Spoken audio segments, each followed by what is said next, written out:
Discussions in this show should not be construed as specific recommendations or investment advice.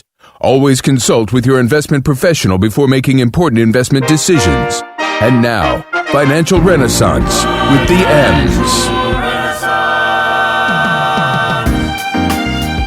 And the Ad Council. I love the smell of napalm in the morning.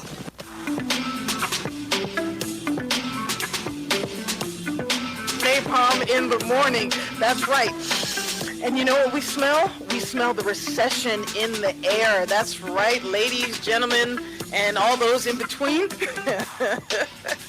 Yes, the recession is here. They may not call it, but let's talk about what happened last week. All right. A couple of weeks ago, the repo market tightened up. So at night, while we're sleeping, the banks transfer money and borrow money from the Fed, and they transfer money back and forth.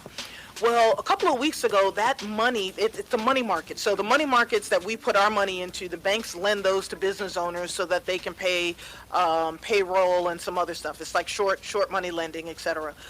During the recession, what led to the recession, you heard the term paper tightened up. Well, that's what happened about 2 weeks ago. There was a tightening up, and there wasn't enough money to go back and forth between all of the banks so that everybody could pay their bills. That was something very scary that happened. It was very quiet. We've got a lot of other noise happening in Washington, D.C., so people didn't pay it a lot of mind. But for me, it was a 2008 deja vu moment, like real talk. So the other thing that happened is, as a result of the overnight markets tightening up, the Federal Reserve Bank decided to infuse money into our economy. So again, the Federal Reserve Bank is now lending us money once again. Last time they lent us money was 2008, 2009. That is a part of what's called quantitative easing, or QE. Okay, QE does not stand for Queen Elizabeth. It stands for quantitative easing, or quant easing if you want to talk industry speak. So quantitative easing means that they're buying U.S. Treasury bonds, okay? And I explain, I've been explaining since the show started that the Federal Reserve bought about, I think it was $4 trillion worth of U.S. bonds to infuse money into our economy during the last recession. They've only gotten back about $1 trillion worth, so they still have about $3 trillion on their books, and here they are again lending money to our economy. If our economy is doing so great, we don't need a loan. Okay, we wouldn't need the loan. So two things that happen during quantitative easing. Number one, interest rates get reduced. What just happened? The Federal Reserve lowered interest rates. They're going to lower interest rates again. Number two thing that happens during quantitative easing, they infuse money into the economy. What has happened last week? The Federal Reserve Bank has infused money into our economy. So what you need to be doing is paying attention to things that you may want to buy. And when I say things, I mean assets. And assets are things that appreciate in value. I'm not talking about shoes, although, there's an argument about the Jordans and the sneakerhead stuff. No, I'm talking about property. I'm talking about things that you can feel, buy, touch, that you can buy at a low price and then sell it again at a higher price. That's what the opportunity, that's what's going to happen during the recession. Last recession, the top 1% were prepared because they had cash on hand. So they were able to buy up a whole bunch of stuff that we were selling. So get your minds right. Oh, I wish I had that job. You need to get your mind right. You need to get your mind right. The recession is coming. It doesn't mean that it's necessarily going to be a bad thing, but the decisions that you're going to be making in your life, you need to think a little bit about them. Is it time now to switch jobs, or do you wait? There's a lot of stuff that goes along with this. Can you pay down as much debt as possible? Can you get a side job to pay down as much debt as possible? Can you get a side job to save as much money as possible so you can buy a little apartment complex, or 4 units, or so that you can buy a rental property, or so that you can put money down to buy a daycare center or elder care center or something along those lines? There's a lot of stuff that's going to be happening in our start their own business for delivery. Ways to flip this recession, but don't get caught flat-footed. I'm telling you, it is coming.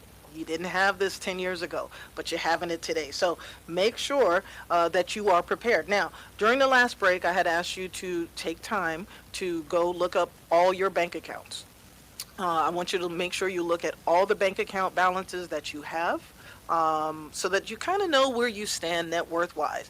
And you want to pay attention to what's going on in your bank accounts. When the recession is coming, there are other people, the hackers and other people, that are going to get a little greedier. So you want to pay attention to your bank account balances a little bit more than usual. You want to make sure what you spent when you go to a restaurant. Let's go back to old school. Give people cash at restaurants, but don't give anybody your debit card. Never give anybody your debit card. If they're going to be walking away from you with that card, they can easily swipe it. They've got, what do they call those little readers? Skimmers, I think. They'll skim your card, and then they have open access to your bank account. It's a lot harder to get that money back than if it's coming from a credit card. All right. During this break, I want you to check your retirement plan balances, okay? We'll be back in 300 seconds on Financial Renaissance with the Emms. Emma Knows Money is brought to you by AARP's Fraud Watch Network. Go to aarp.org or ssnatl.com and click the Fraud Watch Network banner for more info. We are back with Financial Renaissance with the Emms. That is right. We are streaming live on ssnatl.com or sensationstationnetwork.com. If you go to Facebook, if you want to watch us here in the studio, which I strongly advise, go to Facebook, type in Sensation Station Network. I don't even know if you have to hit the like, but hit the little circle thingy, and then you get to watch the live production view of the show live in the studio. All right, if you want to text us, you can text us at 678-613-5857, and feel free to drop any comments that you have on my live Facebook stream on Facebook or on the show's Facebook stream in the comments section. All right, let's talk about open enrollment. What in the heck is open enrollment? If you work for a company, meaning somebody pays you to come to work for sick leave, things like that, you probably are going through open enrollment. And open enrollment is when your company offers you benefits. So in addition to your salary, they're going to offer you things like life insurance, disability insurance, flex spending, health savings accounts. What do you call the kid thing? Dependent care, something or another, stuff like that. And in some very, very rare cases, they'll even offer you long-term care. So let's start off with one of the first ones that I always tell people not to get too caught up in, and that is accidental death and dismemberment. Accidental death and dismemberment is not life insurance, and it is not disability insurance. The reason why it's dirt cheap is because you have to die on a full moon on the 13th of Monday. Basically they have to pull the sheet over your head on site in order for the death part to pay out, or you literally have to have limbs dismembered, lose an eye, lose hearing, things like that in order for it to work. If you do work for a company and travel is a huge part of it, then you want to look into accidental death and dismemberment as well as other travel insurances that they may offer. Now, let's talk about life insurance. Group life insurance is what you get through work. Usually they give you 1 times your salary, or $50,000 is usually, almost tax-free for the companies, but they'll give you usually 1 times your salary, and you can elect for X times your salary, and sometimes they even have supplemental. One of the benefits of getting life insurance from work is you don't have to go through underwriting. So if you have, a terminal illness, whether it's HIV or I don't know any other terminal illness that they would, disqualify you for, cancer, blah, blah, blah, you can still get it because they do it as a group policy. So the benefits are, it's low costing, there's no medical underwriting, and then in some cases they'll offer you even more than, sometimes you can get up to 10 times your salary through a supplemental policy. Now the supplemental, you may have to go through underwriting a little bit, but hey, it's low costing. Now the downside to this is that it may not be enough for your end-of-life wishes. The amount that they're offering you at the job may not be enough for you and your family's needs. The other thing is the insurance usually ends when it's time for you to leave the job. So whether you quit or get fired or separate, you're laid off, in most cases that insurance does not go with you. So when you're looking at your benefits, you want to ask your human resources department, is the life insurance that I'm signing up for portable? Right? Portable, like meaning you can port it from one place to the next. The last thing you would want to have happen is you have life insurance for your family, you lose your job, and now you don't have life insurance. You're either uninsurable or something happens to you while you're in between jobs. That's something really scary. So for most people, I do think that you should consider getting your own individual life insurance policy. You want to talk to your insurance agent, your certified financial planner, etc. Life insurance, the individual one that you buy outside, is not only for dying, it's also for living. If you get a chronic illness or a terminal illness, some of these policies will let you tap into the death benefit to pay for medical costs. So you don't have to leave your families with, a whole bunch of debt and things like that. So that's one of the things that you're going to want to ask your human resources department. Hey, one, is my life insurance portable? Can I bring it with me? You also want to know who the company is. Which company is it that's actually the carrier for the insurance, and you want to look them up. Make sure they don't have a lot of complaints and things of that nature. If they do, you want to write a little note, put it in your safe at home, so that way your family members know that they're going to have to duke it out with the insurance company if you pass away. The best thing that I learned a long time ago when I was in the military is know what you have before you need it.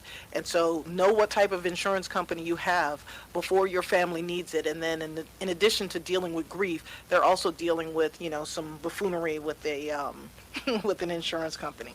All right, let's look at another type of insurance. Let's talk about disability insurance. Group disability insurance is insurance that will pay you if you are unable to work for an extended period of time. They have short-term disability, which is usually, day one that you're sick to maybe 3 months, or maybe it kicks in 7 days after to about 3 or 6 months. And then there's long-term disability. Long-term disability usually kicks in after 3 months or 6 months, and it will pay you until you're 65, a percentage of your income. Some companies, the average is about 60% of your current income is what the insurance companies will pay. Some companies offer what's called supplemental, which would be an additional 10%. So you'll get 70% of your income. Now, what you need to think about when it comes to income protection or disability insurance is that amount that you get is taxable. So if you have 60% disability, you have to pay taxes on it. So you're really looking at only bringing into your household somewhere between 45% to 50% of what you're making today. So if that amount isn't enough for you, you want to talk to, again, an insurance agent or your certified financial planner, financial advisor about an individual disability policy. And some of these, they are going to be a little bit more expensive than what you get with your group policy. However, because it's your policy, there's more flexibility with what you get to do with it. With the group policy, one of the main questions that you need to ask your human resources person, and you're going to have to, pin them down for this. And if your human resources person is a person that's, how do I say, not so helpful? Is that a way to say that? If your human resources person is not so helpful, what you want to do is ask them for the plan. Tell them you want to see the disability plan, and the verbiage that you're looking for, you want to ask, hey, HR person, is our long-term disability insurance integrated with Social Security? And that's a really, really big deal. What that means is, let's say you're out on disability, whether it's permanent or whatever, but you're going to be out for, say, a year or two. The disability policy, once it starts paying you long-term disability, after 6 months, they can reduce the amount that they're paying you by the amount they think Social Security disability is supposed to pay you. Now, we all have been homesick. We've all seen daytime TV. We've all seen the lawyer commercials, where you denied your benefits for Social Security, call us, we'll help you, blah, blah, blah. Usually the first 2 times you apply for Social Security disability, you get denied. So if your long-term care benefit is paying you 60% and then they, it comes all the way down to 20%, what happens to your mortgage, your car payments, all of that stuff, okay? So that's one of those things you really, really need to find out from your Social Security department. All right, when we come back on Financial Renaissance with the Emms, we're going to talk about some dating apps, and we're going to talk about war driving with Hillary Thomas from AARP Georgia when we come back in 300 seconds.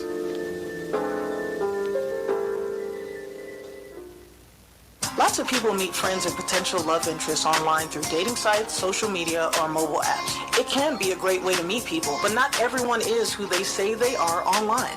In fact, scams related to online relationships are on the rise. It's a red flag if the person wants to move quickly to personal email or instant messaging to continue talking. Professors Love Quickly claims to be from the United States but is working or traveling abroad.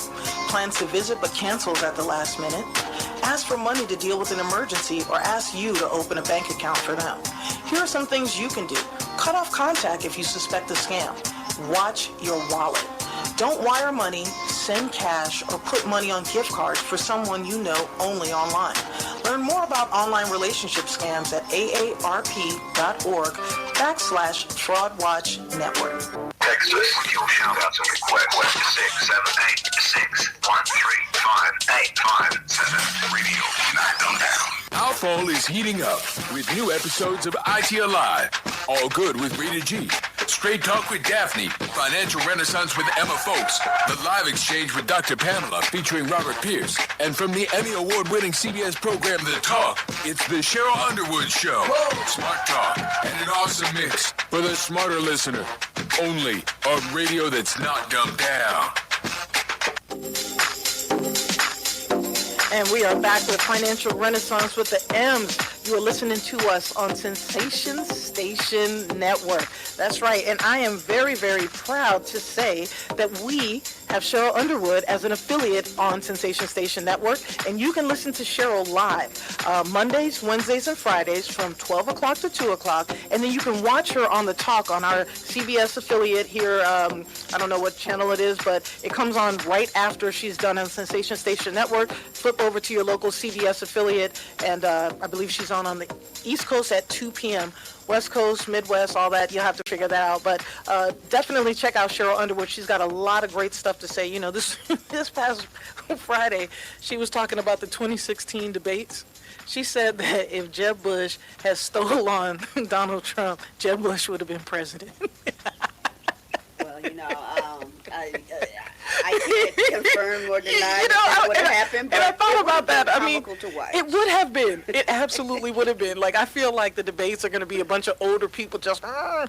And actually, I have a story about that elder fight club that's coming up on my top 5 news stories. Not funny in theory, not funny when it really not funny in practice at all. But listen, I'm here with Hillary Thomas from AARP. Hillary is the Associate State Director of Advocacy and Outreach. I am. I got that all in one sentence. You're welcome. You did. Right. It's a hard one. I trip every time. It is a hard one. Now, you're here today. You're going to talk to us about Cybersecurity Month. It is. And there's a lot that we need to learn about cybersecurity. Last week I said that, we are going to be spending between now for the last 5 years, ending in 2021. Us as a country, we will have spent over $1 billion fighting against cyber crimes. The cyber criminals, conversely, will have made over $6 billion on us. So that's a $5 billion gap. So what we're trying to do is help close that gap a little. And I found a gap that a lot of you are unaware of. Dating sites. Okay? Those dating site apps, number one, here we go. There's a couple of companies that own a bunch of those dating sites. So Match Group owns it's a dating conglomerate. They run Tinder, Plenty of Fish, OkCupid, Match, Hinge, and a dozen others. And one of the things about these dating sites, and I mentioned this weeks ago about contracts, if you're not paying for something, you are the product, okay? So with these dating sites, when you go on them, if they are free, these dating apps are extracting information from you, and they are giving it to advertisers. You are the product. And then there's another company, the one that owns eHarmony. They also own Bumble, Grindr, and eHarmony. Oh, I'm feeling disgusting as I'm talking about this stuff. So OkCupid, Jacked, Coffee Meets Bagel, all of these face scrutiny over hacks or data breaches in the week surrounding Valentine's Day, this year. So again, if you are on a dating site and it's free, it's not free. They are in your phone taking out whatever they want to take. So you have to be careful. I think this weekend may be a time, or this month may be a time, to look at all the apps that you have on your phone. And if they are free, you may want to go through the, what do you call it, the settings or the contract, Yeah. and look at what you signed up for and make a decision to see whether or not you really want them to have that information about you. All right. So we are going to talk about something very interesting today with Hillary. Welcome back. Thank you. It's always a pleasure to have you. It's always a pleasure to be here. Did you bring me some grits? I did not. No food today. All right. Well, we'll talk about that later. All right. So we're going to talk about Wi-Fi scamming, right? And we all know that tapping into, public Wi-Fi's is very dangerous, and we'll get into that a little bit also. But there's something else. When you're home, in the comfort of your home, I call it the security of your home, your sanctuary, the hackers may be getting at you also by something called War driving. not warmongering, Not warmongering, war driving. war driving. What the heck is war driving? So pretty much people are getting in their cars and driving around looking for Wi-Fi networks that are not protected well. So if you have a Wi-Fi network and let's say you live at 499 Grandview and your password is 499 Grandview and it says, 499 Wi-Fi or whatever. So people are driving around looking to access that, and then they can put malicious software on your devices, so then they can pull out your financial information, so they can get your bank information. They can get your other Stop. password. So there's a question. How do you know if your Wi-Fi is secure? Use a good secure password. Oh, it's based on the password. Yeah, use a good secure password. Don't have something where it's just open. Sometimes people even have guest networks and they just don't have a password on the guest network because they think, well, I don't want people to know what my passwords are or whatever else. Have a secure password Even on for your everything, guests. even for your guests. And a lot of these phones now, if you, say you come over to my house and you try to sign on to my Wi-Fi, I can just press a button and it allows your phone number to be able to sign on to my Wi-Fi without me giving you the password. So, you're able to protect yourself with your friends, so don't worry about that. But make sure you have a good password that someone just driving by wouldn't be able to figure out. So again, people are in their cars, driving up your street, down your street, through your neighborhood, searching for unsecured. So they're just randomly testing out different stuff as they're somebody's driving once by. your phone is, because you're using some type of smartphone, once your phone is up and active, you'll see the Wi-Fi's come through, and then you can see the ones that are not password protected, or you can, just try and play the roulette game and see whose Wi-Fi has a really easy password, like their address or street name or something. A lot 1, of people 2, have 3. here in the South. We have the flags of our favorite teams. Exactly, and they can Roll just Tide. start doing that. Yeah, I will never say that, but they'll put in your team names plus your address. Yeah, or something. Be careful about letting people know your dog's name. If you are, and social media, I think, is going to be tied with this too, because it's very easy to figure out a lot of things about your password by just going to your social media, It is. looking at your dog's name, your kid's name, birthdays, things of that nature. So you do want to make sure that you're not using that stuff. War Exactly. driving. And then people say, well, what am I supposed to use? Something else. They say use phrases, passwords Yes. from songs, from movies, things of that nature. But in this day and age, nobody has time to remember all that stuff. We need a password for absolutely everything.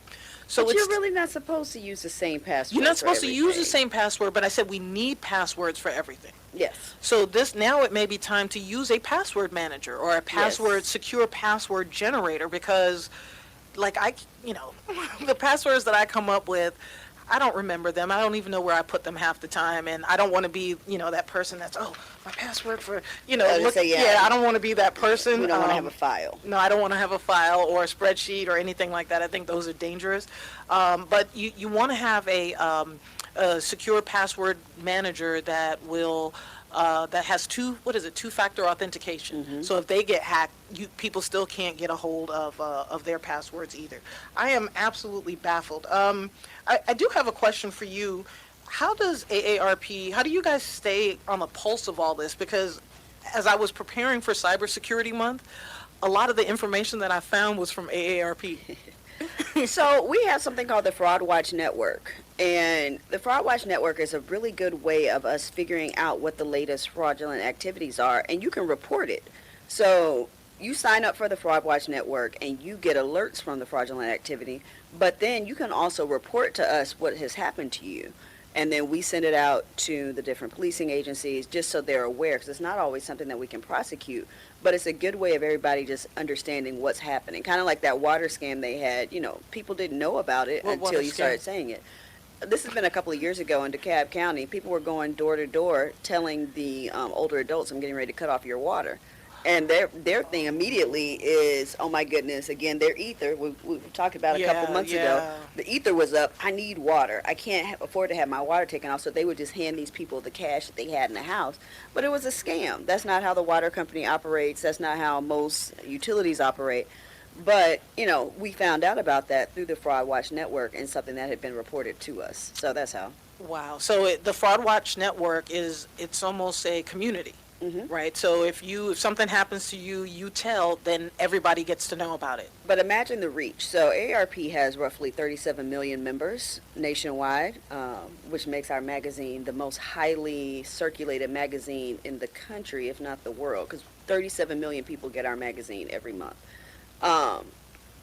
But imagine even a third of those people were a part of the Fraud Watch Network. I'm not certain the numbers, but that's a lot of people to share the information. A lot of people that says, hey, my neighbor had this happen, or hey, this happened to somebody else. Mm-hmm. So it's a good way for everybody to know what's happening in all different parts of the country. All right, when we come back, we have a question from one of the guests about using passwords and thumbprints and all that other stuff. When we come back on Financial Renaissance with the Emms, hey, during the break, I want you to go to your benefits page, and I want you to look up the amount of group life insurance you have. That's your task for these 300 seconds. Emma Knows Money is brought to you by AARP's Fraud Watch Network. Go to AARP.org or ssnatl.com and click the Fraud Watch Network banner for more info. This is big business. This is the American West. Station Network. See ya. And we're back with Financial Renaissance with the Emms. Yeah, we're having a good day today. We have Hillary Thomas and Emma Foulkes in the studio talking about cyber security. Coming up on the show, sponsored by AARP, will be Emma Knows Money. I'm going to be giving some caregiving tips, okay? Ways to get together with your siblings to figure out how to, kind of organize stuff. And then my market movers and losers and my top five news stories of the week. All right. Before the break, during the break, you were supposed to go and check on your intranet, look at your group benefits, and figure out how much life insurance you have. Now, when you do that, you have to take into consideration what you want life insurance to accomplish if you were to leave this earth, okay? So you're going to, have that conversation with yourself. If you need help with it, feel free to call my office, Greenwood Wealth Management, 404-633-9952. We can have a conversation about it next week or the week after. All right. We had a question. Trina took the question. We had a question about whether and how secure is it if you use, say, a thumbprint versus a password, et cetera, et cetera. And, here's what I'm going to say. I'm an ex-IT person. The thumbprint, faceprint stuff, facial recognition, that works on computers and certain devices. My wife and I, she just took the facial recognition off of her phone. She didn't feel it was secure enough because I've been trying to break through with it. The thumbprint, again, if you have children or you have people around you, and I watch some court shows sometimes, this couples court, and a lot of times spouses will take the other spouse's finger and put it on the phone, and kids do it too.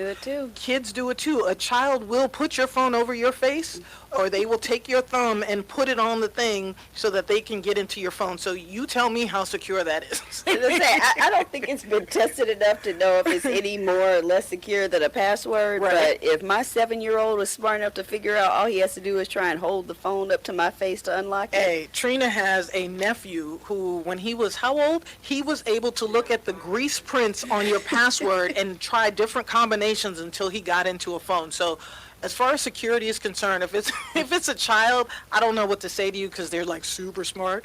But when it comes to hotels, that was another question, right? So another question we have is hooking up to the free hotel and resorts Wi-Fi a good idea, even though they have passwords? I say abso-freaking-lutely not. If the computer that you're using has sensitive information on it, like your tax returns, anything personal, social security numbers, any personal type of information, and sensitive and personal information is going to be your driver's license number, your address, any type of your social, like anything, your parents' information, anything that can connect you that people can use for ID theft down the road. So when you're at a hotel or a resort, and I can only speak for iPhone users. I don't know Android. So if you are an Android user and you know the answer, please go ahead and put it in the comment section so that other people can know.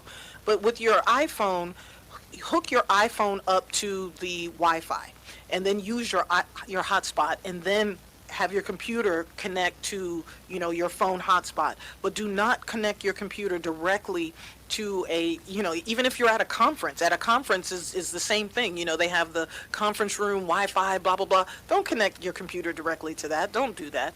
And then in hotels, you have to be careful because in the lobbies there are hackers that will sit there. They have these things called, are they pineapples? There are these little Wi-Fi boxes, and so let's say we're at a Hilton hotel. They'll name the Wi-Fi thing such and such Hilton, and it's going to look just like the hotel. But instead, you're logging into their Wi-Fi, and now they have full access to your computer and all of your data, and they can take it away from you just like that. Similarly, they're talking about the charging stations, these public charging stations. When you just plug your phone into them, you don't realize what information they could be getting out. From USB or the regular plug? The plug that goes into your phone. Okay. So, no, what I'm asking is, they have the USB portion where you can charge it, or directly through the, because it's like that at Delta, too, the Delta terminal. So I was taught never to use the USB portion, always do the actual plug-in. The other thing, too, is at your own home. They've got new outlets now where you can do the traditional plug, or you can do the USB.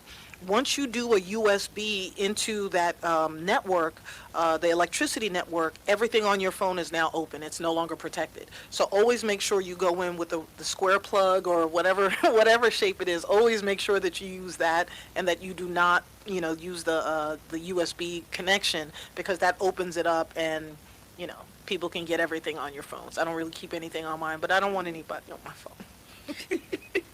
I don't want anybody on my phone at all. So let's talk a little bit about, just avoiding Wi-Fi scams, not accessing public, information a little bit on networks. I know there are people that like to go to coffee shops a lot. And again, just like the hotel lobbies, everybody knows that people go to coffee shops. All right. So if everybody knows that people are there logging on, if you see free Wi-Fi, you need to think somebody's about to jack me. Somebody's about to jack me. All right. This commercial break. Okay. What I want you to do, I want you to go back online, not only, and I want you to look back at your life insurance again, but this time I want you to look at who your beneficiary is. And if you have been divorced, have broken up with someone, you may want to make sure that that person is not listed as your beneficiary anymore. If you have remarried, you want to make sure that your ex-spouse is not listed as your beneficiary. We'll be back on Financial Renaissance with the Emms. SSNATL.com is a Radio 2 Atlanta station, which provides a daily mix of awesome hits with smart talk. For the smarter listener, your choice just became clear. SSNATL.com. Radio that's not dumbed down. And we are back with Financial Renaissance with the Emms, streaming live on Sensation Station Network and Facebook and Twitter, Periscope, YouTube, blah, blah, blah. Hey, listen, we are here in the studio today with Hillary Thomas, the Associate State Director of Advocacy and Outreach. The whole mouthful of AARP Georgia. And AARP Georgia has been a huge supporter of Financial Renaissance with the M, so I appreciate that, because a lot of the information that I get from this show, I actually get from AARP.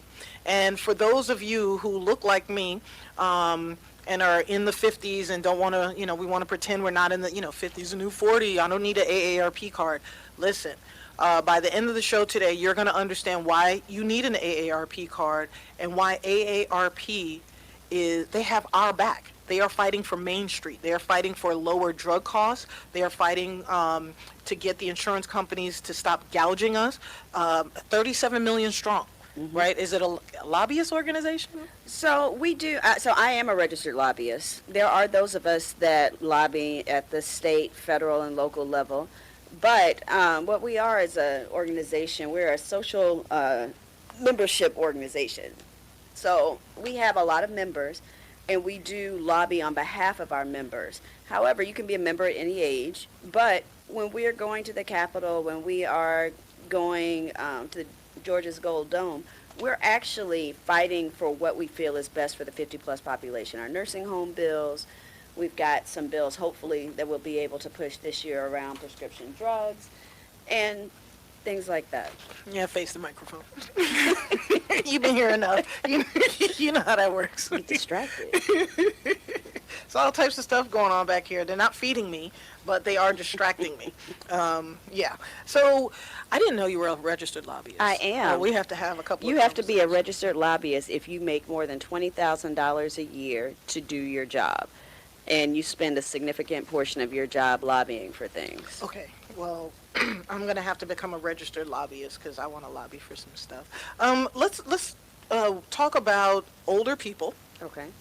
Older people that are not maybe as computer savvy. And there's some people, even my age, who just don't want to access their bank account information on their phone. They are adamant about it. I am not looking up my bank account. I'm not doing anything on my phone. You say that that's not such a great idea. So that's one of the ways that we are saying can help protect you against fraud is having access to your bank accounts and knowing what that information is. If you do not have online access, you're not getting those alerts when something happens in your account. You don't know, moment by moment what your balance is. You're having to call in, or if the bank isn't open, what if it's the weekend, or you're having to physically go into the bank. But you're not able to stay ahead of where the hackers are and where anybody who is looking for your financial information is because you're having to wait for somebody else versus being able to check real time what that information is or what's going on in your account. Hey, and you also get alerts. You do. That's the other beauty of having your bank accounts connected to your phone is as soon as a charge goes through, you see an alert on your phone, and sometimes it's even a text message. You can, and it happens to me a lot. I don't usually spend a lot with certain accounts, and when I go into a store, sometimes my charge won't go through. Mm-hmm. And if you were ever at a store and your charge isn't going through, look at your text messages immediately because sometimes it's your bank looking at this charge as a fraudulent charge, and they won't let it go through unless you type Y or yes back, and then they'll let it go through. There's a lot of credit card companies that are doing a great job of that, but again, putting your bank accounts or linking your bank accounts onto your phone, onto a secure phone. Again, I can only speak for Apple. I feel comfortable with the iOS system, iOS platform. So I don't know about the Android people. And that's another thing with your accounts. If whatever your operating system is, make sure you're updating it. Because the hackers are, they're doing these updates for a reason. They're trying to stay a step ahead of the hackers and a step ahead of the scammers.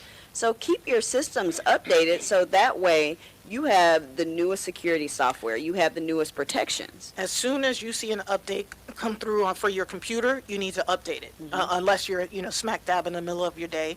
And then if it happens on your phone, as soon as it happens, update it because the hackers know that everyone doesn't.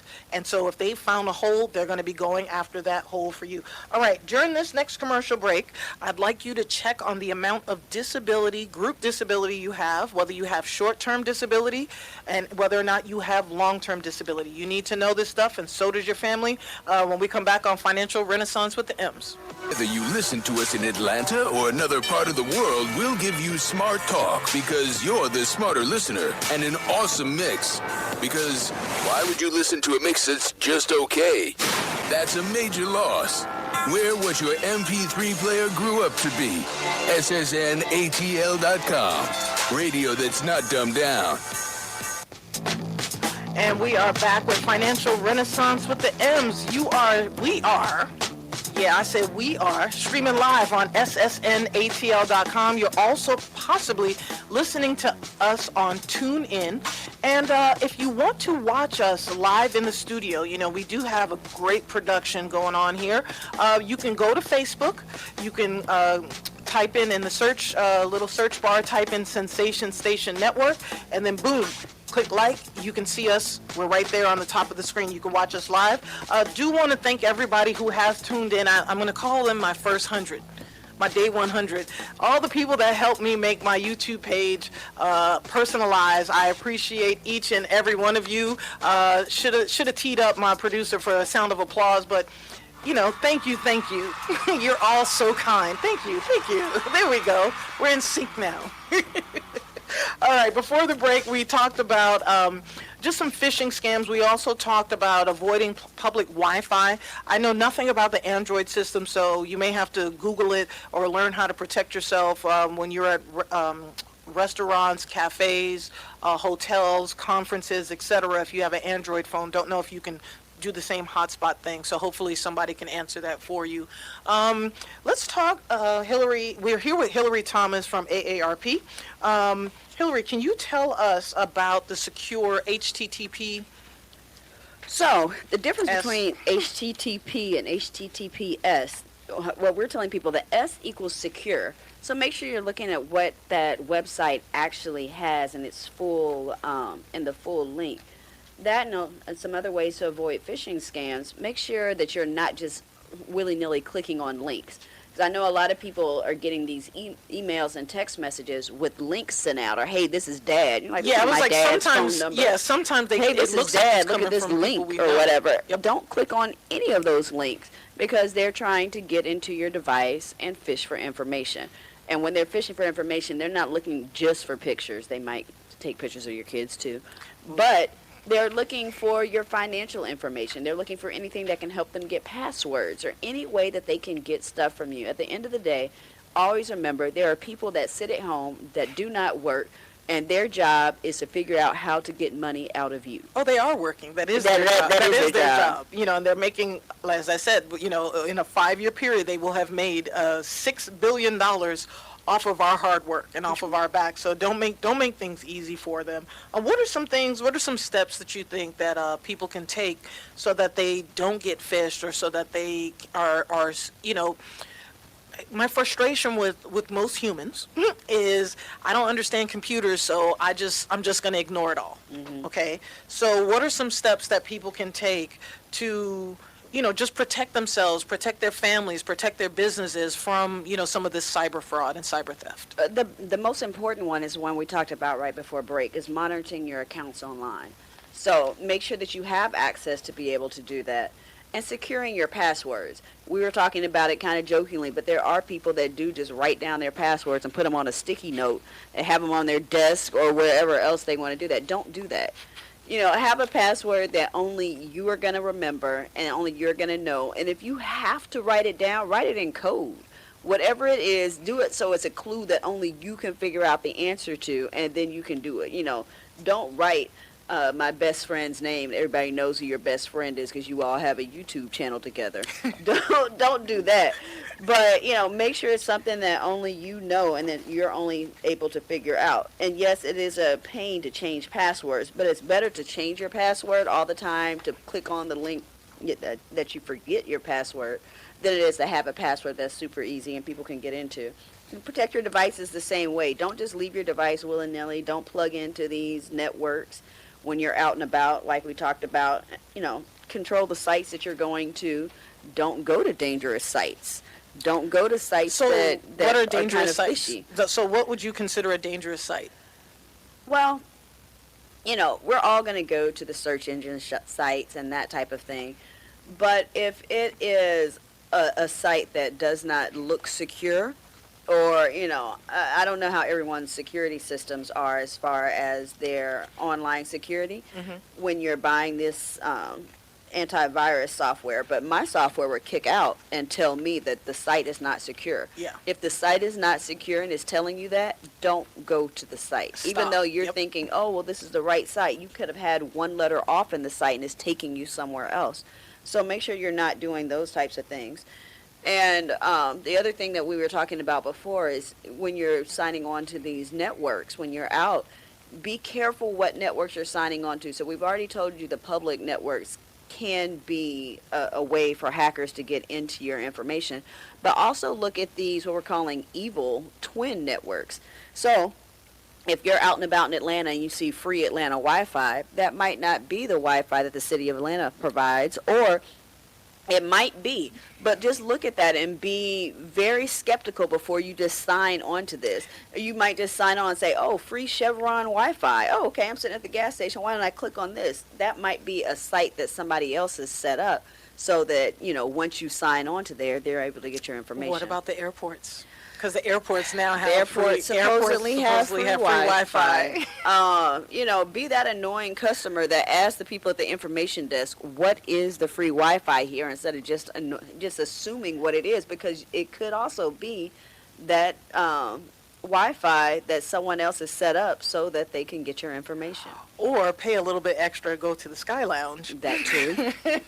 But even still, even if you're in the Sky Lounge, which, you're paying for to be in there and to be comfortable, but the same rules apply with the Wi-Fi. Do it with your phone, hotspot it, and then go to your computer. All right. So during the break, I want you to look at your benefits. If you have your benefits package, I want you to look and see if they are offering dependent care benefits. And Hillary's going to talk to us a little bit about dependent care benefits when we come back on Financial Renaissance with the Emms. Hey, you are listening to us live on ssnatl.com and on Facebook. My love-hate relationship with Facebook. Listen, you can join the conversation by texting us at 678-613-5857. Feel free to follow me on Twitter, Instagram, Facebook, and YouTube at Emma Knows Money. I get to say that with a smile now. And also, the website, I believe, Emma Knows Money, has been launched, so you can go, whether it's to YouTube or you can go on the website and you can check out some previous episodes. And also, give us some feedback. We need to know, what type of financial things are you interested in. The basis of this show is to take just what's happening on Wall Street, what's happening in Washington, D.C., and just chomping it down to digestible pieces so that us down here on Main Street can figure out what moves we need to make in our lives so that we're not caught flat-footed by decisions that other people are making. During the break or before the break, I'd asked you to see if your company has or is offering dependent care benefits. And this is one of the newer types of benefits. Dependent care benefits is something new. And then there's another benefit available now that will help you pay back your student loans and not have it count as earned income. So there's a couple of new benefits, 21st century benefits that are available now. And the first person that I heard about that introduced me to dependent care benefits was you, Hillary Thomas. That's surprising. It just is. It's a really great benefit. For me, we've talked a little bit about it during the break. It's a good way for me to save for summer camp. The summer camp is a beast. It is expensive. Being here in Atlanta, summer camp runs me anywhere from $800 to $1,000 a month. So it's a good way for that money just to sit, because he's no longer at the age where he's going to quote unquote daycare. Mm-hmm. So I can't use the money for anything else except for those types of child care expenses. So the money just sits until the summer, and it's taken out every month, and it's taken out in little bits, so you don't really notice as much. Mm-hmm. But when it comes to the summer, I have that money sitting there to use for summer camp, and it does help. So with the dependent care benefit, if you have an elder loved one or a special needs loved one or a child, some of that, isn't there one that will help pay for babysitting too? So it will pay for babysitting under certain requirements, but I don't know about for adults. I know it will for children, but then again, there's some background information you have to have and things that you have to provide to the IRS when you're doing your tax refund, because usually you get that child care credit on your taxes, but you have to, if you're using the pre-tax deduction for dependent care, there's some effect with the child care credit. So you Okay. have to So you have to be show in kinda advance careful. like So- what you were using. so- And it was like, it's a $5,000 max that you can take out anyway. So make sure you talk to your CPA about that. We don't want to hem anybody up. One of the questions we had during the break, what was Marianne's question about, how do we expect people to feel when, about password safety and things of that nature when a lot of major corporations get hacked? Equifax, Home Depot, I mean, you name it, every other week there's a headline of some company that got hacked 3 or 4 months ago, and they're just now telling us about it. How do we feel secure about anything out there? And what I'll say to you is you have to lock your credit down. And plain and simple, you have to lock it down. You have to freeze your credit, and it's free now, I believe. After the Equifax thing, it's free to lock it and unlock it now. Until they come up with a way to protect us, that is, in my opinion, in my humble opinion, your safest bet. Lock your credit down, so that way if somebody gets a hold of your sensitive information, they can't do anything with it. You don't want anybody buying a car, a house, opening up, utilities in your name, things like that. And the only one of the surefire ways of preventing it is to throw up that credit freeze. And again, it's very simple. You just go online, you type in Equifax credit freeze, TransUnion credit freeze, and what's the other one? Experian credit freeze, and you can sign up, or if you want to apply for some type of credit, ask them who they're using. Which of the big three do you use? I need to unlock it. So that's just another layer. And sometimes it also helps you when you're making the impulse, thinking about doing something impulsively. It's also another added layer of protection to save you from yourself. Because there's been a few times where I'm like, yeah, I'm going to go ahead and do such and such. And then after I'm like, oh, yeah, I'll unlock my credit when I go home. And then when I go home, I'm like, I don't really need that. Like, forget about it. We don't have to do that. And I cannot implore people enough. And I feel like every time I say it, there's another person that says, but why? Please, people, stop carrying around your Social Security card. You But why? don't need it for anything. But why? You are not applying for a car loan every day. You are not getting a mortgage And listen, every day. if you need your Social Security, if you don't have your Social Security number memorized, you shouldn't be leaving the house alone. Number one, okay? For a lot of you, if you're older, it used to be on your driver's license. People used to have it on their checking accounts. Remember? Yes, it was on their check. Yeah, it it used to be on on the your check, the physical check. Yes. And not only was it on the physical check, you didn't have to have a Social Security number right after birth for a while. So my sister and I are 2 years apart, and our Social Security numbers are only one number apart because we went in the same time. We were like 5 and 4. I would make a joke about the South, but I'm going to leave it alone right about now. Yeah, All right, please don't. listen, during this commercial break, I'd also like you, as you're checking into the benefits that are being offered by your company, I want you to see, if at all possible, if your company is offering long-term care as a group benefit. That is something very, very important. We'll talk a little bit about that when we come back. We also have my Emma Knows Money and my top 5 news stories of the week. SSNATL.com is a Radio 2 Atlanta station, which provides a daily mix of awesome hits with smart talk. For the smarter listener, your choice just became clear. SSNATL.com. Radio that's not dumbed down. And we are back with Financial Renaissance with the Emms. And I'm going to replace market movers and losers this week because something happened during the week that actually got me a little caught up in my feelings. I usually take things that happen in the world with a grain of salt. It happens. It's not good. It's not bad. It just is. But this something that happened as a veteran actually made me it made me get down on my knees and say a prayer. This week, our government has pulled out of Syria. And again, I don't believe in forever wars, anything like that. But what I'm going to ask you is, anytime you run across a veteran, you always say to them, thank you for your service. And what the heck does that actually mean? You can thank us for our service, but there are men and women in uniform right now who are scared, whatless. They don't know how they're going to properly get back home. They are kind of in harm's way right now. So I'm going to ask you to be an advocate. Instead of thanking us for our service after the fact, there are people there right now that need help. They need to come home in one piece. During the Bush administration, the second Bush, we had the mission accomplished before the mission was accomplished. During the Obama years, we had, ISIL is the JV league. We're not paying them any attention. And this past week, our current president said that, this Islamic State has been defeated. And I really don't know what to say about that, or I can't say what I want to say about that because we're FCC regulated. But there are people that are still on the ground, and you have to think about the anxiety levels of the military families that have their husbands, wives, daughters, nieces, nephews, sons that are overseas. There are people in uniform and there are people in plain clothes who, if something happens to them, will never know what happened to them. Their families will never know what happened to them. So it is very important that it's okay to pull out of a country. I have no issues with that, but there are consequences for rapid deactivation. And this week we blew up a military base in Syria. And when you do things like that, it's letting our enemies know that there will not be any repercussions if they hurt our soldiers. So again, I am asking you to reach out. This is a to-do, to reach out to your senators, to reach out to your congressmen, Congress people, and let them know, hey, we whether you agree with the war in Syria, don't agree with the war in Syria, we have to bring our people back home. I am fearing right now that we are creating a new generation of people that are smarter, more tech savvy, that are going to hate the United States of America based on what we did this week.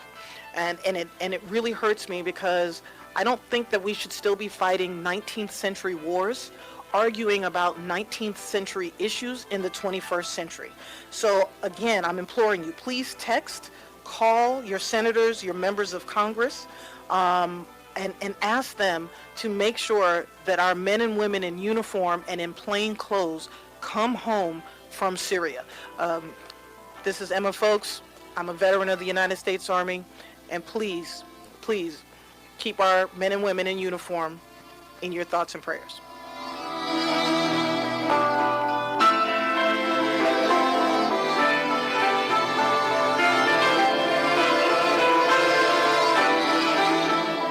You should never underestimate the predictability of stupidity.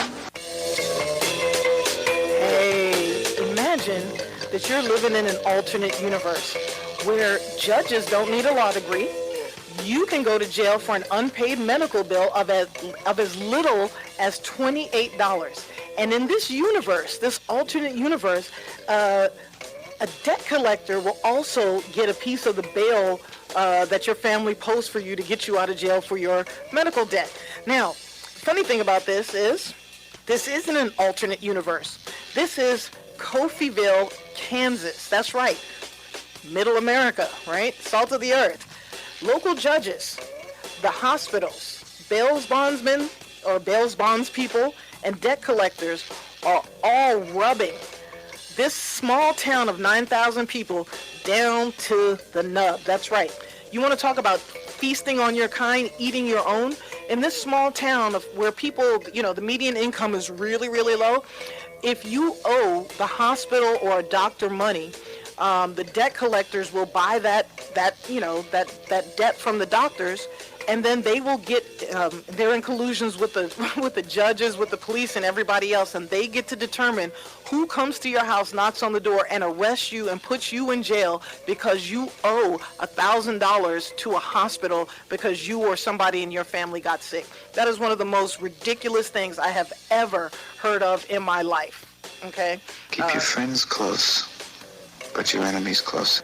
There is a war brewing in Washington, D.C., and it has nothing to do with the White House or any of this other stuff. The war that's brewing has to do with the Public Service Loan Forgiveness Program, and I know many of you are a part of this program. So the Consumer Financial Protection Bureau is being tasked with finding out why is it that 99% of the people, and I'm talking teachers, firefighters, police officers, etc., are civil servants, people who have applied for loan forgiveness, 99% of you have been denied. So the battle right now is going on between our senators and the Department of Education. Our senators are saying, hey, Consumer Finance Protection Bureau, we want you to investigate and find out why only 1% of the people who have applied have been accepted. And the Department of Education is saying, no, we don't want you to do an investigation. What we want you to do instead is go after the servicing companies and find out what it is that they're doing wrong, that's getting people into these loans that essentially people are in the wrong type of loans. So we'll see what happens with that. What do you think? This is, again, one of those action steps. If you've applied for this benefit, the public service loan forgiveness, you need to get with your senators, your congressmen, and let them know that, hey, we worked for it. We worked our 10 years, and we want our loans forgiven. Well, I don't want to survive. I want to live. I want to live. Healthcare. Oh, my gosh. So Groupon, I don't know if you know this, Hillary, because usually you tell me about this stuff. Groupon is offering discounts on health care services. That's right, discounts on CT scans and an assortment of lung, heart, and full body scans. That's right. By offering an upfront cost on the coupon site like Groupon, medical companies are now meeting people where they are, and it's helping to drive the prices down. So there's several imaging groups, people that do MRIs, CAT scans, etc. There's one here locally that they're currently listing a heart CT scan at $26. That's a 96% discount. And out of that, more than 5,000 of the company's coupons have already been sold. So right now, there's hundreds of customers going onto the Groupon site for mammograms. It is October. Yep. Check your mammy month. Thank you, Dr. Biggers, for teaching us how to check our breasts. But, that is absolutely incredible. So if you're looking for any type of service, dental, healthcare, eye care, go ahead and go on Groupon. I think Groupon has figured out a way to kind of resurge itself because they kind of fell away for a little while. All right. So what does World Star and elder abuse have in common? Here's the deal. 20-year-old Tonisha Yvonne Tyson, 26-year-old Tanisha Deshawn Jordan, and 32-year-old Marilyn Latish McKee. And the reason why I'm saying your names is because what you did was really crappy, and I hope people hold you accountable. These three dodo birds thought that it'd be a good idea. They worked in an assisted living facility. They thought it'd be a good idea to have patients with dementia do a fight club. And so what these dunderheads did was they also put it on video. So it was all over the internet. So the police had everything that they needed. Let me tell you and anybody out there, if you do anything to anybody's adult loved one, karma is a mug. Okay, so what happens to you is what happens to you, and what happens to you will also possibly happen to your family. Do not hurt our elder Americans. You got out of line, you got whacked. Everybody knew the rules. Ken Fisher, yes, got whacked, is getting whacked. He's getting his pants handed to him. Ken Fisher of Fisher Investments, and you've probably seen the commercials. It's pretty plain vanilla. You don't really know what they're talking about, but it's like a white guy standing, a white guy in a chair, green writing, blah, blah, blah. You don't know what they're talking about, but come invest with us. Well, this guy, and he's, probably about my parents' age, about 69 years old, and he made some controversial comments last year, but he did it again this year. Last year, he compared, he said that getting new clients is like going up to a girl in a bar, going up to that woman in the bar and saying, hey, I want to talk to you about what's going on in your pants. And this is something that he thought was acceptable to say in front of the masses. You can't go to conferences and say the things that you say to your friends in front of the masses. It's now the Me Too movement. Women don't like it. So stop making these little jokes and thinking that it's funny. As a result of his comments last year he's banned from showing up at certain conferences and speaking anymore. But as a result, some pension plan clients of the firm have fled. So he is losing, because of his loose lips and thinking that things are funny that aren't funny anymore, he's going to lose $1.3 billion in assets. Iowa State Pension is walking away. Boston is walking away. The state of Michigan is walking away. And the Philadelphia Board of Pensions is also walking away. And what I want to say to those entities is thank you for thinking about the women that are in your pension plans, the women, your co-workers. We don't want to hear stupid stuff like that anymore. It's very 20th century. We're now in the 21st century. Stop. Just stop. Okay, just stop. So that's my top 5 news stories of the week coming up on Financial Renaissance with the Emms. We have Emma Knows Money, sponsored by AARP Georgia.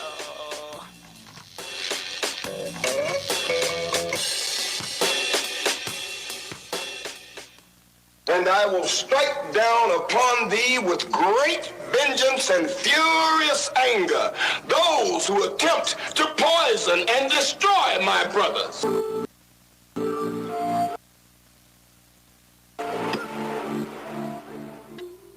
Our fall is heating up with new episodes of IT Alive. All Good with Rita G. Straight Talk with Daphne. Financial Renaissance with Emma Foulkes. The Live Exchange with Dr. Pamela featuring Robert Pierce. And from the Emmy Award-winning CBS program The Talk, it's the Cheryl Underwood Show. Smart Talk and an awesome mix for the smarter listener. Only on radio that's not dumbed down. Emma Knows Money is brought to you by AARP's Fraud Watch Network. Go to aarp.org or ssnatl.com and click the Fraud Watch Network banner for more info. Money, sponsored by AARP Georgia and Lori Thomas. Hey, listen, today we're talking about caregiving made easy. All right, the problem. You need to keep track of doctor visits, appointments, and coordinate transportation among other family members, right? Or with other family members. The solution, create a group calendar.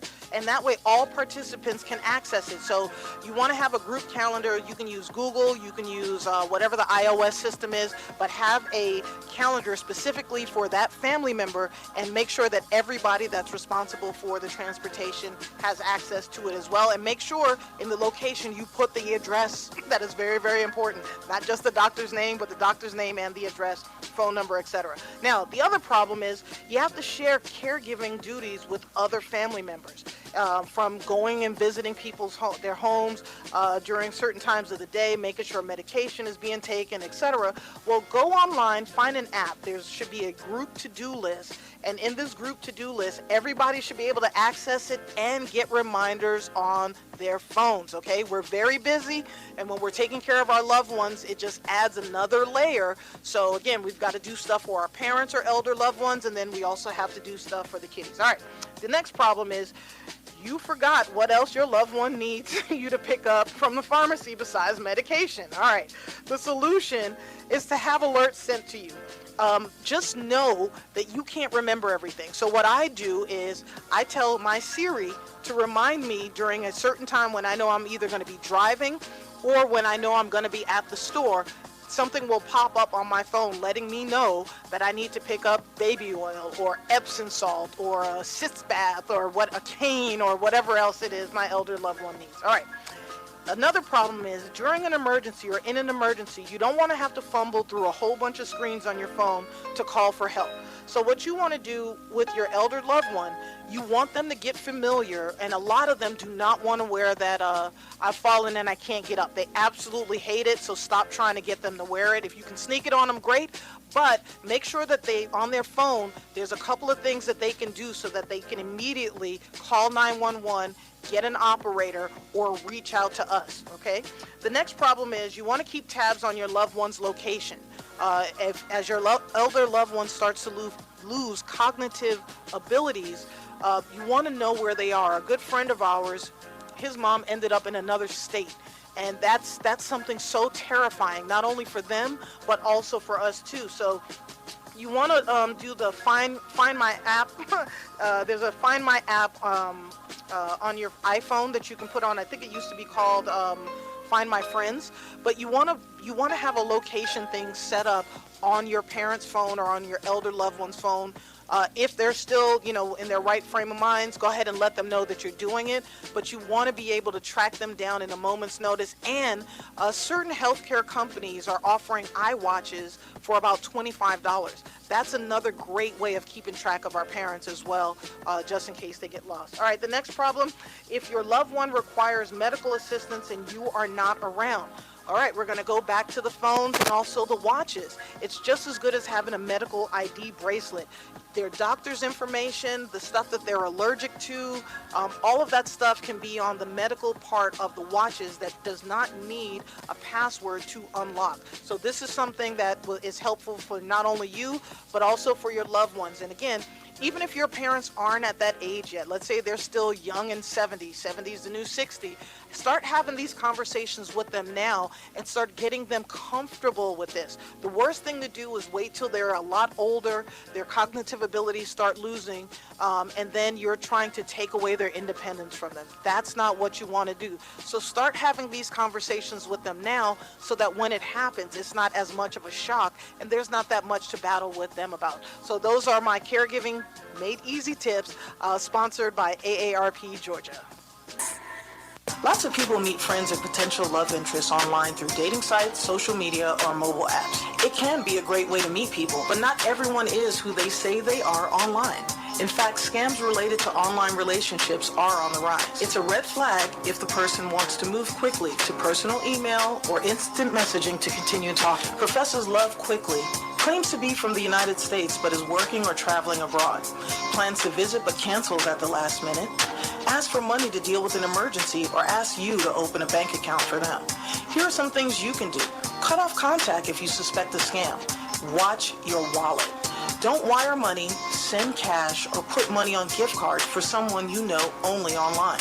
Learn more about online relationship scams at aarp.org/FraudWatchNetwork. Here's the 431st affiliate of Cheryl Underwood Radio, Sensation Station Network, an internet radio station in Atlanta, Georgia. I'm going to say it again. Sensation Station Network, an internet radio station based in Atlanta, Georgia. Go ahead, Prime. We are very happy to be part of the Sensation Station Network.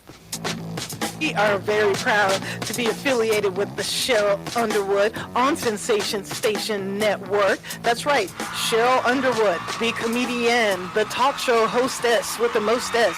She can be heard live right here on Sensation Station Network Mondays, Wednesdays, and Fridays from noon till 2 p.m. And then immediately thereafter, you can tune into your local, if you're on the East Coast, your local CBS affiliate, and you can watch her on The Talk. For the rest of you around the country, you tune in, you can look at your CBS station and see when it comes on. But listen, today we had a great show with Hillary Thomas with AARP. Thank you for bringing us the cyber tips and teaching our listeners, our parents, our teens, how to protect themselves from the cyber criminals. Well, thank you for letting us help. What? It's like people need help on cybersecurity. They don't know. Oh, I thought you were going to talk about food. But anyway, Somebody's hungry. Somebody is hungry. So we thank you as always for bringing the tips, and I even like the little magazine that I get. I read it from cover to cover because there's always I get a magazine and a little news. Yeah, so you get the bulletin, which is like the newspaper type thing, and the magazine. But again, that goes up to 37 million. 37 million. And again, if you are not an AARP member, it doesn't matter what your age is. If you're a younger person, remember you can get discounts at hotels. You can get discounts at the grocery store, 10%. Okay, it adds up. So the biggest thing about AARP that I want everyone to know is that they are a lobbying organization. They do lobby for our elder Americans. However, the issues that our elder Americans have, a lot of it revolves around healthcare. Those are the same issues that everybody has. We're paying mortgages instead of healthcare premiums. So, become a member of AARP and join that 37 million voices strong, okay? All right, looking at Syria, remember what I said, talk to your congresspeople, talk to your senators, let them know that we've got to bring our men and women in uniform and in plain clothes home, okay? They cannot be stranded out there.